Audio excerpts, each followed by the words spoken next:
کا تکملہ۔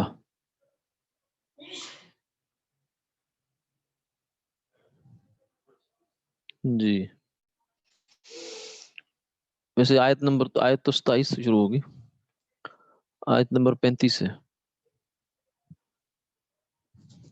یہی ہے نا مظاہر؟ اعوذ باللہ من الشیطان الرجیم، بسم اللہ الرحمن الرحیم۔ وقلنا يا آدم اسكن أنت وزوجك الجنة وكلا منها رغدا حيث شئتما ولا تقربا هذه الشجرة فتكونا من الظالمين فأزلهما الشيطان عنها فأخرجهما مما كانا فيه وقلنا اهبطوا بعضكم لبعض عدو ولكم في الأرض مستقر ومتاع إلى حين صدق اللہ العظیم۔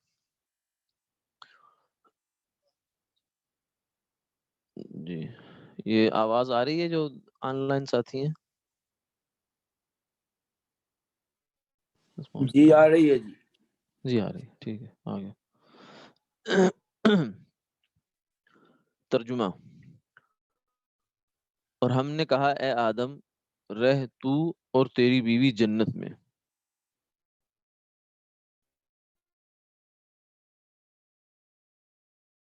جو لفظ اوپر ہے وہی نیچے ہے، اور تم دونوں کھاؤ اس سے جو چاہو جہاں کہیں سے چاہو، اور مت پاس جانا اس درخت کے ورنہ تم ہو جاؤ گے ظالموں میں سے۔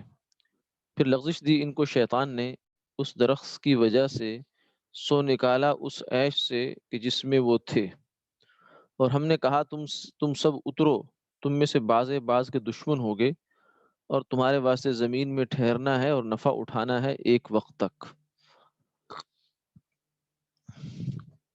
آدم علیہ السلام کا جو قصہ پیچھے چلا آ رہا ہے یہ اس کی آخری باتیں ہیں، تکمیلہ ہے اس کا، آدم علیہ السلام کے قصے کا تکمیلہ تکمیل سے ہے۔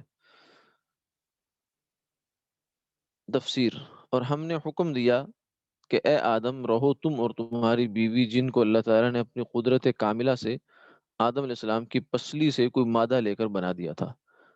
حوا جو ہے یہ آدم علیہ السلام کا کسی حد تک آپ کہہ سکتے ہیں کہ کچھ کلون ٹائپ کی کوئی چیز تھی، یہ کوئی نسل کی ہونی تھی، تناسل کے نتیجے میں پیدا ہونے والی نہیں تھی، انسان نہیں تھے، بلکہ اس میں کچھ تبدیلی کر کے اسی سے گویا کہ ان کی ایک وہ بنا دی، جوڑا بنا دیا ان کے لیے۔ آدم علیہ السلام کی پسلی سے کوئی مادہ لے کر بنا دیا تھا جنت میں، رہو تم اور تمہاری بیوی جنت میں، پھر کھاؤ دونوں اس سے جو چاہو جس جگہ سے چاہو، اور فلاں درخت کے پھل سے ہم منع کرتے ہیں، لہذا نزدیک نہ جانا اس درخت کے ورنہ تم بھی انہی میں شمار ہو جاؤ گے جو اپنا نقصان کر بیٹھے ہیں۔ خدا جانے وہ کیا درخت تھا، یعنی یہ اس چیز میں زیادہ پڑھنے کی تحقیق کی ضرورت نہیں ہے،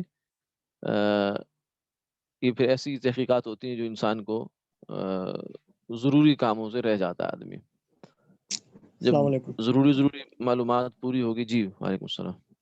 حضرت، اس میں یعنی تذکرہ آیا کہ تم ان کے جیسے ہو جاؤ گے جو ترجمے میں بھی گزرا، کسی کی جی مثال دی گئی ہے، وہ کس کی مثال ہو سکتی ہے؟ معلوم نہیں، ٹھیک ہے شیطان بھی جی، ہو سکتا ہے، جی ہاں بہتر۔ بظاہر تو کوئی بڑا نافرمان تو اس وقت وہی تھا، اور بھی ہو سکتے ہیں، کوئی اللہ کے علم میں تو کیا کیا ہو ہمیں تو معلوم نہیں ہے۔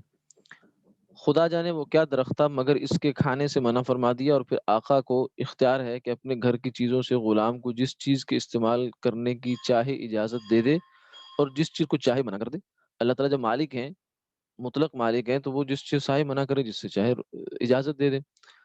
بس لغزش دے دی آدم و حوا کو شیطان نے اس درخت کی وجہ سے، سو نکال کے رہا ان کو اس عیش سے جس میں وہ تھے۔ شیطان انکار سجدہ کے جرم میں ملعون اور مردود ہو چکا تھا، اور چونکہ یہ زخم اس کو آدم علیہ السلام کی وجہ سے پہنچا تھا، اس نے دیکھا کہ میں تو یوں مردود کیا گیا اور ان کا یوں اعزاز ہوا ہے۔ اب اس فکر میں لگا کہ کسی طرح آدم کو ان کی بیوی سمیت اس عیش و عشرت سے نکالنا چاہیے، یعنی حسد لے ڈوبا اس کو. جسے کہتے ہیں حسد کا ایسا جذبہ ہے کہ یہ صرف پیدا نہیں ہوتا، پھر آگے اس پر عمل بھی کرواتا ہے انسان سے. تو جو ابلیس ہے اس کو حسد ہوا انسان سے، اور پھر عمل بھی کروایا اس نے اس سے کہ ان کو جنت سے نکلوا دیا. جب اس نے دیکھا کہ میں تو یوں مردود کیا گیا اور ان کا یہ اعزاز ہوا، اب اس فکر میں لگا کہ کسی طرح آدم کو ان کی بیوی سمیت اس عیش و عشرت سے نکالنا چاہیے. غرض یہ آدم علیہ السلام کے پیچھے پڑا اور جس طرح ہو سکا ان کو بہکانا شروع کیا کہ اصل میں اس درخت کی خاصیت یہ ہے. یعنی یہ بہکانے کی تفصیل جو ہے نا، یہ خود قرآن پاک میں نہیں ہے. اتنا تو ہے کہ پھسلا دیا. اب اس کے لیے اس نے کیا طریقہ اختیار کیا ہے یہ احتمالات ہیں. تو ان میں سے کچھ بھی ہو سکتا ہے. لیکن اتنی بات طے ہے کہ یہ آدم علیہ السلام کا گناہ نہیں تھا، کیونکہ گناہ جو ہوتا ہے نا وہ تو انسان کرتا ہے اس سے پورے شعور کے ساتھ اور اختیار کے ساتھ گناہ کرتا ہے، اور اس میں اس کو پتہ ہوتا ہے کہ میں اللہ کی نافرمانی کر رہا ہوں، لیکن پھر بھی نفس کے تقاضے سے مجبور ہو کر بیٹھتا ہے. لیکن آدم علیہ السلام کے ساتھ جو ہوا ہے وہ ہے خطا اجتہادی، جسے آج کل آپ کہیں ٹیکنیکل مسٹیک. انسان اپنی جانب سے صحیح نتیجے تک پہنچنا چاہا لیکن پہنچ نہیں پایا، خطا ہوگی. جیسے ایک آدمی شکار پر نکلا ہے تو اس نے جھاڑی میں سرسراہٹ ہوئی کوئی، اس نے سمجھا کہ شکار ہے، تیر چلا دیا اس پر، لیکن آگے پتہ چلا کہ اس کا تو کوئی ساتھی تھا وہاں بیٹھا ہوا، کسی قضائے حاجت میں مشغول تھا، تیر تو اس کو جا لگا اور وہ مر گیا. تو اب اس کو ہم یہ نہیں کہیں گے کہ یہ اس نے کوئی قاتل ہے اس کا، ہاں خطأ ہوا یہ کام. تو اس کا درجہ وہ نہیں ہے جو جان بوجھ کر قتل کرنے کا درجہ ہوتا ہے. بہرحال تو اس میں بہکانا شروع کیا شیطان نے. مثلا ایک بہکاوے کی بات یہ ہے، اصل میں اس درخت کی خاصیت یہ ہے کہ اس کے کھانے سے آدمی کو یا تو دائمی زندگی حاصل ہوتی ہے یا وہ فرشتہ بن جاتا ہے. یہ کہنا شروع کیا کہ اللہ تعالیٰ نے تمہیں اس لیے یہ کھانے سے منع کیا ہے کہ تم ایسا نہ ہو کہ کہیں وہ کر لو، ہمیشہ ہمیشہ زندہ رہ جاؤ. یہ درخت اگر تم نے کھا لیا تو تم ہمیشہ ہمیشہ کے لیے زندہ رہ جاؤ گے، لہذا اللہ نے منع کیا تاکہ تم زندہ نہ رہو. یا وہ فرشتہ بن جاتا ہے. مگر جس وقت اللہ تعالیٰ نے تم کو منع کیا تھا اس وقت تمہارے اندر اس کی سہار نہیں تھی. اصل بات یہ ہے جو اس نے تعویل سجھائی نا آدم علیہ السلام کو، وہ یہ ہے کہ اللہ تعالیٰ نے منع تو کر دیا تمہیں، لیکن اس وقت تمہارے اندر اتنی استعداد نہیں تھی. اب تمہارے اندر استعداد پیدا ہو گئی ہے، کیونکہ استعداد کمزور تھی. اب وقت گزرنے کے ساتھ ساتھ تمہاری استعداد قوی ہو گئی ہے، اس لیے اب اس کا کھانا تمہارے لیے منع نہیں رہا. اور اپنی باتوں پر قسمیں بھی کھا گیا. وَقَاسَمَهُمَا إِنِّي لَكُمَا لَمِنَ النَّاصِحِينَ. دوسری جگہ اس کو یہ صاف واضح لفظ فرمایا وقاسم فَدَلَّاهُمَا بِغُرُورٍ. پھر ان کو دھوکے میں ڈال دیا اس نے. گیا قسم بھی کھائی، تعویل بھی کی، اس اللہ کی قسم کھائی جس کا نام سن کر اللہ کی محبت رکھنے والے تو جانتا ہوں کھا رہا ہے بے وفا جھوٹی قسم، سادگی دیکھو تو اعتبار آ ہی گیا. آدمی جھوٹ قسم کے اس میں آ جاتا ہے. پھر لالچ دلایا دائمی حیات اور فرشتہ بننے کا. اور پھر ممکن ہے آدم علیہ السلام نے اس ظالم کو پہچانا بھی نہ ہو، کسی نئی شکل میں ملا ہو کہ یہ ابلیس نہیں ہے تو کوئی ہو سکتا ہے سمجھا کوئی فرشتہ ہی ہے اللہ تعالیٰ کی طرف سے آیا ہوا، یا اس نے ملے بغیر ہی اپنی قوت جنیہ سے، کیونکہ جنات کو صلاحیت ہماری نسبت زیادہ ایکسس حاصل ہے ان کو انسان کے اوپر، کیونکہ ہم لوگ تو بنے ہیں مٹی سے، کثیف ہمارا مادہ ہے، ان کا مادہ لطیف ہے. تو اس نے ملے بغیر ہی اپنی قوت جنیہ سے ٹیلی پیتھی کی طرح دور سی سے اثر پہنچایا ہو. یعنی اپنے خیالات اور اپنی بات آدم علیہ السلام کے گویا کے دماغ میں ڈال دی، دل میں ڈال دی وسوسہ بنا کر، جیسے ہمارے ساتھ کرتا ہے 10 دفعہ. صبح سے شام تک انسان کے دل میں جو برائی کے خیالات ڈالتا رہتا ہے، ابلیس ڈالتا رہتا ہے. حالانکہ اس کے لیے ضروری تو نہیں کہ ہمیں فزیکل شیپ میں ملتا ہو کہ ہم سمجھے کہ ہاں آج شیطان آیا تھا مجھے یہ کہہ رہا تھا. ہاں انبیاء علیہ السلام سے ملتا بھی رہا ہے، لیکن ہمارے ساتھ تو اس کی کوئی ملاقات نہیں ہوتی، نہ اس کے کسی تو ہمارے ساتھ تو جو اس کا لین دین ہوتا ہے، کچھ گیو اینڈ ٹیک، وہ تو خفیہ ہی ہوتا ہے، اور اس کا خاص بعض رات اس کی ایک صورت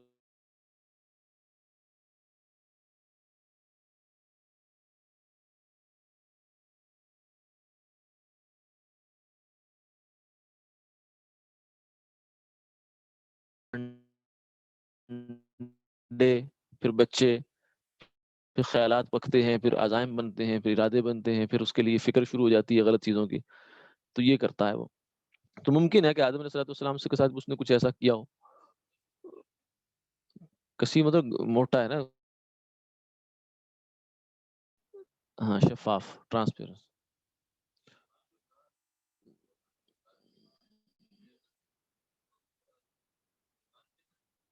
ہو سکتا ہے، ہو سکتا ہے پہنچا ہو.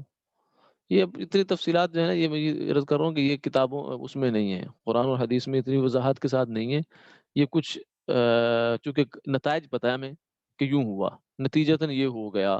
قرآن نے نتائج کا تذکرہ کیا ہے، لیکن اس نتیجے تک پہنچنے کے لیے پروسیس کیا ہوا ہوگا، یہ قرآن و حدیث میں نہیں ہے، اتنی تفصیل کے ساتھ نہیں ہے. وہ بس ہیں روایات میں بہت کچھ ہے، لیکن ہم جسے کہنے کہ بس جس جس چیز کو جوڑ کر آپ کے خیال میں ایک معقول پروسیس بن سکتا ہے، آپ اس کو بنا لیں. یہ ہو سکتا ہے اس کا، یعنی ایک ایک چیز کی تفصیل، بس اتنے نتیجے ہمیں پتا ہے کہ اس نے بہکایا، قسمیں دی، اور دھوکے میں لے آیا، اور آدم علیہ السلام کو نتیجہ یہ ہوا کہ درخت کھانا پڑا، کھا لیا، اب وہ جنت سے نکل گیا. بس صحیح جانے جی. باقی کچھ نہ کچھ اسٹوری کو فل دا بلینکس تو کرنا ہوتا ہے نا تو اس لیے پھر مفسرین بھی کرتے ہیں یہ کام، تاکہ آدمی کو کچھ قریب قریب ہو جائے بات. نہیں جی، اتنی تفصیلات ثابت نہیں ہے.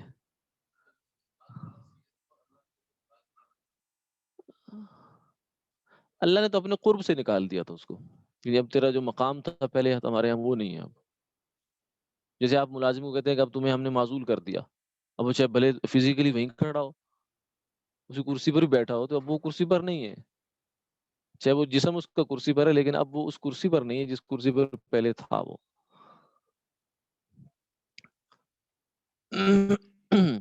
جس سے آدم علیہ السلام کے خیال میں یہ بات پڑ گئی اور یہ خدشہ بھی نہ ہوا ہو کہ یہ خیال کسی بدخواہ کا پہنچایا ہوا اثر ہے، اپنے ہی خیال معلوم ہوا. جیسے بہت دفعہ ایسا ہوتا ہے وَإِنَّ الشَّيَاطِينَ لَيُوحُونَ إِلَىٰ أَوْلِيَائِهِمْ، آدمی کو خواب بھی آتا ہے، یا بعض دفعہ کشف ہوا، الہام ہوا، آدمی سمجھتا ہے یہ تو مجھے بڑا اچھا ہو گیا، بڑی اچھی چیز آئی ہے، تو ہوتی کہیں اور سے ہے، کسی اور اسٹیشن سے آ رہی ہوتی ہے. کیونکہ الہام جو ہے وہ بھی من جانب اللہ بھی ہوتا ہے، فرشتے کی طرف سے بھی ہوتا ہے، شیطان کی طرف سے بھی ہوتا ہے، نفس کی طرف سے بھی ہوتا ہے. دو خراب ہیں، دو سورس ٹھیک ہیں اس کے. لیکن کیسے پتہ چلے، یہ تو پھر جو محققین ہوتے ہیں وہی بتا سکتے ہیں کہ یہ کیا ہے، اور پھر شریعت پر پرکھ کر دیکھا جائے گا اس کا. اگر شریعت کے مطابق ہے تو پھر تو ٹھیک ہوگا، اگر شریعت کے مخالف ہے تو پھر غلط ہوگا. بہرحال غرض ایسے اسباب جمع ہو گئے تھے کہ اس درخت کے کھانے کو اس وقت ممانعت سے خارج سمجھ گئے. یعنی ان کا اب خیال یہ ہوا، اپنی رائے یہ ہو گئی، اجتہاد گویا کہ کیا انہوں نے، کہ اب اللہ کی طرف سے اس کے کھانے کی جو ممانعت تھی وہ ختم ہو چکی ہے، اور کھا لیا. یہ حقیقت ہے لغزش میں آ جانے کی. ٹھیک ہے؟ اسی لیے فرمایا کہ فنسی آدم ولم نجد له عزما. یہ قرآن پاک میں آدم علیہ السلام کا واقعہ کئی جگہوں پر تذکرہ ہے، تو ہر جگہ کوئی نہ کوئی ایک نئی اس کے اندر اضافہ ہے. تو وہاں 16ویں بار میں فرمایا کہ فنسی آدم ولم نجد له عزما، یعنی آدم علیہ السلام بھول گئے. انہوں نے ہماری نافرمانی کا عزم نہیں کیا تھا کہ میں آج اللہ کی نافرمانی کرنا چاہتا ہوں. یعنی گناہ اس لیے کرنا، جیسے گناہ کے اندر ایک مزہ آتا ہے انسان کو، نافرمانی انبیاء علیہ السلام سے یہ نہیں ہو سکتا. اللہ کی نافرمانی وہ جان بوجھ کر قصدن کریں، ایسا نہیں ہوتا. اس کو اب ایسے ہی ہم نے جیسے رمضان میں ایک آدمی جو ہے روزے سے ہے لیکن کھانا کھا رہا ہے بھول کر، تو صورتاً تو نافرمانی ہے، لیکن حقیقت میں نافرمانی نہیں ہے، کیونکہ اللہ کی طرف سے اس کو رخصت ہے کہ بھول چوک معاف. تو اس لیے یہ گناہ نہیں ہے. یہ ساری بات اس لیے کی جا رہی ہے تاکہ اندازہ ہو جائے کہ یہ گناہ نہیں ہے.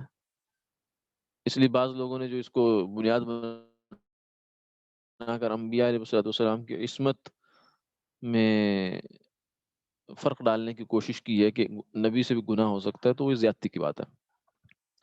غرض درخت کا پھل کھانا تھا کہ سب عیش و آرام رخصت ہوا اور اس وقت بھیش سے باہر آنے کا حکم ہوا۔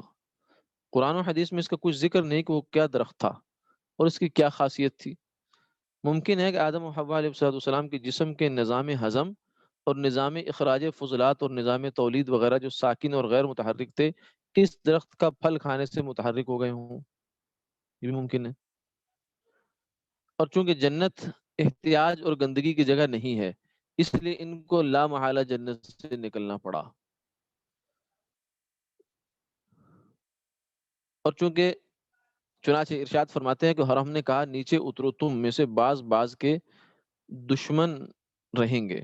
یعنی ایک اثر تو ظاہر ہوا کہ یہاں سے زمین پر جاؤ، ظاہری ہوا یہ اثر، اس درخت کے کھانے کا نتیجہ ایک تو ظاہری آیا سامنے کہ زمین پر جانا پڑ گیا، اور دوسرا اثر باطنی ہے کہ بعضوں میں باہم عداوتیں بھی قائم رہیں گی، جس سے زندگی کا لطف بہت کچھ کم ہو جائے گا۔ یعنی جو جنت میں مزہ تھا زندگی کا، وہ دنیا میں مزہ نہیں رہے گا۔ اس کی ایک وجہ یہ بھی ہوگی کہ یہاں آپس میں کشاکشی رہے گی۔ اس لیے کہتے ہیں کہ جس آدمی نے دنیا میں جنت کا مزہ لینا، وہ کشاکشی ختم کر دے۔ وَنَزَعْنَا مَا فِي صُدُورِ مِنْ غِلٍّ إِخْوَانًا عَلَى سُرُرٍ مُتَقَابِلِينَ۔ فرمایا کہ جنت میں جانے کے بعد ہم ان کے دلوں سے غل نکال دیں گے، کھوٹ، ایک دوسرے کے بارے میں جو منفی سوچنا، یہ جذبات نکال دیں گے، جب جا کے جنت کا مزہ آئے گا۔ لیکن اگر جنت میں بھی یہ جذبے انسان کے اندر رہیں بالفرض، اول تو نہیں رہ سکتے، اس لیے فرمایا کہ جس کے اندر تکبر کا ایک شائبہ بھی ہے، وہ بھی جنت میں نہیں جائے گا، اور جناب جس کے اندر حسد ہے وہ بھی نہیں جائے گا۔ یہ جذبے وہاں بھی ہوں گے تو جنت وہاں بھی نہیں رہے گی۔ دل کی حالت ہے۔ دوسرا باطنی اثر ہے کہ بعضوں میں عداوتیں بھی قائم رہیں گی، جس سے زندگی کا لطف بہت کچھ کم ہو جائے گا۔ خطا کے تعویل و اجتہاد سے ہونے کے باوجود، یعنی اگلا سوال اٹھا کہ اب آدم علیہ السلام سے اگر آپ جو کہہ رہے ہیں کہ مسٹیک ہوئی ہے، تو خطا پر تو اتنی بڑی داروگیر کرنے کی کیا ضرورت ہے کہ جناب نکلو، جنت سے نکلو اور نیچے جاؤ، اور پھر اب تمہارا گویا کہ ایک آزمائش کا مرحلہ شروع ہو گیا، اتنی بڑی کرنے کی کیا ضرورت تھی؟ تو اس کا جواب یہ ہے، خطا کے تعویل و اجتہاد سے ہونے کے باوجود اس قدر گرفت اس وجہ سے ہے کہ جس شخص میں عقل و فہم زیادہ ہو اور وہ مقرب بھی ہو، اس پر ملامت زیادہ ہوتی ہے۔ سیم کام، بالکل ایک کام دو بندے کرتے ہیں، لیکن دونوں کے اوپر آپ کے تاثرات مختلف ہوتے ہیں۔ بلکہ اگر چھوٹا کرے تو آپ بس اوقات شاباش دیتے ہیں۔ ایک بچہ پہلی جماعت کا، آپ اس کو کہتے ہیں تختی پر لکھو کچھ، وہ آڑی ترچھی لکیریں جو ہے نا بنا کر لے آتا ہے، تب وہ کہتے ہیں ماشاءاللہ ماشاءاللہ بہت اچھا کیا۔ یعنی آپ اس کی استعداد کے لحاظ سے کہتے ہیں کہ اس نے بہت اچھا کام کیا، چلو لکھا تو ہے کچھ۔ اگر پانچویں جماعت کا بچہ ایسا کرے گا تو آپ تھوڑی سی اس کو آنکھیں دکھائیں گے، اور اگر آٹھویں کا کرے گا تو آپ اس کو تھپڑ بھی لگا دیں گے، یہ تو نے کیا کی حرکت، یہ تم سے زیادہ توقع کی تھی ہمیں۔ وہی نہیں کہہ سکتا کہ یہ میرے ساتھ کیا ہو رہا ہے، سیم کام میں کر رہا ہوں اور وہ کر رہا ہے، تو ایک جیسے ہمیں رسپانس کیوں نہیں آ رہا؟ کیونکہ درجے مختلف ہیں۔ تو اس لیے کہ جس شخص میں عقل و فہم زیادہ ہو اور وہ مقرب بھی ہو، اللہ کا قرب بھی اس کو زیادہ حاصل ہے، اس پر ملامت زیادہ ہوتی ہے کہ تم نے زیادہ غور سے کام کیوں نہیں لیا۔ یعنی دو بندے بیٹھے ہوں، دو دوست ہوں آپس میں بیٹھے ہوئے، ایک کے والد صاحب آ جائیں، اب ایک دونوں اٹھ کر بس صرف انہوں نے مصافحہ کیا اور بیٹھ گئے، تو جو دوست ہے جس کا ابا ہے، اس سے یہ اس کی بے مروتی سمجھی جائے گی کہ تمہارا تو والد تھا، تمہیں تو اتنا جو ہے نا ڈھیلا رسپانس نہیں دینا چاہیے تھا۔ ہاں وہ جو دوست ہے اس کے لیے اخلاق سمجھا جائے گا، اس نے بہت اچھا کیا، کیونکہ اس کے لیے اتنا ہی بنتا تھا۔ تو جس کا جتنا مقام اس کے اتنا ہی اس کے ذمہ کام۔ تو یہ گرفت آدم علیہ السلام کے کمال اور ان کی مقبولیت کی دلیل ہے، اور تم کو زمین پر کچھ عرصہ ٹھہرنا ہے اور کام چلانا ہے ایک میعاد مدت تک، یعنی وہاں جا کر بھی دوام نہ ملے گا، کچھ عرصے کے بعد پھر وہ گھر بھی چھوڑنا پڑے گا، یہ بھی ساتھ ہی بتا دیا۔ آدم علیہ السلام نے ایسے خطاب کہاں سنے تھے، نہ ایسے سنگ دل تھے کہ اس کی سہار کر جاتے، بے چین ہو گئے اور فوراً ہی معافی کی التجا کرنے لگے۔ آگے پھر انشاءاللہ اگلی آیت ہے، اگلی نشست میں اس کو دیکھیں گے۔